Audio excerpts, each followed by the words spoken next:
मित्रों नमस्कार। मैं अनुज वर्मा विकल आप सभी को प्रणाम निवेदित करता हूं तथा लक्ष्य संधान के इस काव्य कला मंच पर आप सभी का अभिवादन करता हूं। मित्रों, आज आप सभी के मध्य पुनः एक नई कहानी के साथ उपस्थित हूं। आप सभी से आग्रह है कि कहानी अंत तक सुने और अपनी प्रतिक्रिया प्रदान करें। कहानी उद्देश्यपूर्ण है और मनोरंजक भी है, तो सुनिए अवश्य और अपनी स्नेह से नई प्रतिक्रिया भी हमें जरूर प्रदान करिए। तो चलिए शुरू करते हैं कहानी। एक गांव में एक व्यक्ति रहता है जो श्रमिक है, डेली मजदूरी पे जाने वाला व्यक्ति है। प्रतिदिन कमाओ प्रतिदिन खाओ वाली उसकी स्थिति है। वह गांव दिन भर काम करने के उपरांत शाम के समय गांव से थोड़ी दूर पर लगने वाली एक हाट, जिसको बाजार भी कहते हैं, वह वहां जाता है और नित्य की आवश्यक सामग्री खरीदने के उपरांत जब उसके पास थोड़े पैसे बचते हैं तो वो देखता है कि गांव बाजार में एक किनारे पर बकरी के बच्चे बिक रहे हैं, तो वह उन बच्चों में से एक बच्चा भी पसंद करके खरीद लेता है। आप जानते हैं कि गांव में जो बकरी पालन है वो श्रमिक वर्ग के लिए एक प्रकार की पूंजी ही है। तमाम तरह के सपनों के साथ वो पूंजी उनकी होती है। जब ये बच्चे बड़े होंगे, बच्चे देंगे, संख्या बढ़ेगी, हम बेचेंगे और हमें पैसा मिलेगा, फिर हम ये सब करेंगे। तमाम तरह की आवश्यकता पूर्ति का साधन होता है। उस व्यक्ति ने भी क्षण भर में तमाम तरह के भविष्य के प्लान बना करके, ख्वाब देख करके और उस बच्चे को खरीद लिया। या यूँ आप कह लीजिए कि उस व्यक्ति ने एक बकरी का बच्चा नहीं खरीदा, बल्कि भविष्य के सपने खरीदे और वो बच्चा लेकर के वो बाजार से घर की तरफ प्रस्थान कर जाता है। उस रास्ते में उसे एक ठगों का गिरोह मिल जाता है और वो ठगों ने जब उसको देखा कि इसके पास तमाम सामान है और बकरी का बच्चा है, तो उन लोगों ने मन में तय कर लिया कि हमको इस व्यक्ति से बकरी का बच्चा ले लेना है, लेकिन अगर बलपूर्वक लेंगे तो हो सकता है कि स्थिति प्रतिकूल हो जाए। तो उन्होंने सोचा कि योजनाबद्ध तरीके से हम लेते हैं। तो उन ठगों में से वो 3-4 लोग थे, तो अलग अलग स्थानों पर वो सब बैठ गए, योजना बना ली। जब वो व्यक्ति उनके पास पहुंचते ही उसमें से एक ने कहा, अरे भैया नमस्कार, क्या हाल चाल और कैसे हैं, कहाँ गए थे?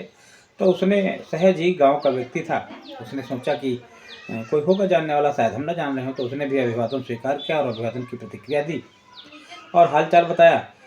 फिर उस व्यक्ति ने कहा, कैसे भैया? तो उस ठग ने कहा, ठीक है, अपनी तुम बताओ, ये कुत्ते का बच्चा ये कहाँ से लाए? बहुत अच्छा पिल्ला है ये।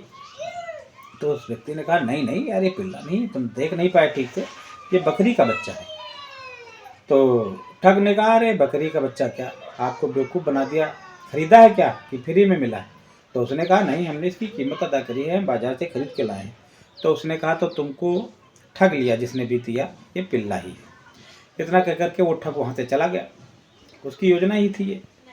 और वह व्यक्ति आगे बढ़ गया। उसने मन में सोचा, यार अजीब बेवकूफ़ है, हमने लिया बकरी का बच्चा है, रखा हमने कंधे पर अपने बकरी का बच्चा है, ये पिल्ला बता रहा है। और यही सोचते सोचते वो आगे जा रहा था। तब तक उसी ठगों में से दूसरा ठग उसको मिल गया। उसने भी ज्यों का त्यों अभिवादन किया, और भैया नमस्कार, क्या हाल चाल, कैसे हैं, कहाँ से आ रहे हैं, कहाँ जा रहे हैं? तो उसने भी प्रतिक्रिया दी। तुरंत ठग ने पूछा, अरे भैया पिल्ला बड़ा अच्छा है, अच्छी नस्ल का है, कहाँ से लाए, किसने दे दिया आपको? अगर फ्री मिल रहा हो तो हमें भी बताइए, हम भी ले लें। तो उस व्यक्ति ने कहा, जी मूर्ख हो यार, अभी तुम्हारे जैसा एक मूर्ख पीछे मिला था, हाय ये बकरी का बच्चा, हमने पैसे दे करके खरीदा है और तुम बता रहे हो पिल्ला है। तुमको बकरी और पिल्ले में अंतर नहीं समझ में आता? तो उस ठग ने कहा, अरे भाई अब तुम्हारा सामान है, तुम मन हो जोक हो, लेकिन ये है पिल्ला ही, चाहे जिससे भी पूछ लो, आगे कोई मिलेगा भी उससे पूछ लेना कि बकरी है कि पिल्ला है।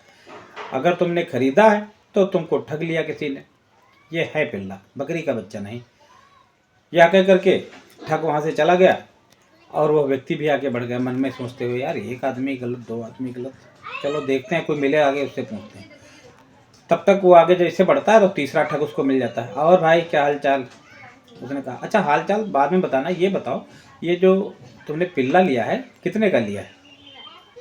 अब वह व्यक्ति बहुत मन में झुलझुला गया, यार अभी एक वहाँ मिला था, वो भी कह रहा था पिल्ला, एक अभी उसके बाद मिला, वो भी कह रहा था पिल्ला, अब तुम मिले हो, तुम भी बता रहे हो पिल्ला, और जबकि हमने इसकी कीमत अदा की है बाजार में और हमने बकरी का बच्चा खरीदा है, ये बकरी का बच्चा है।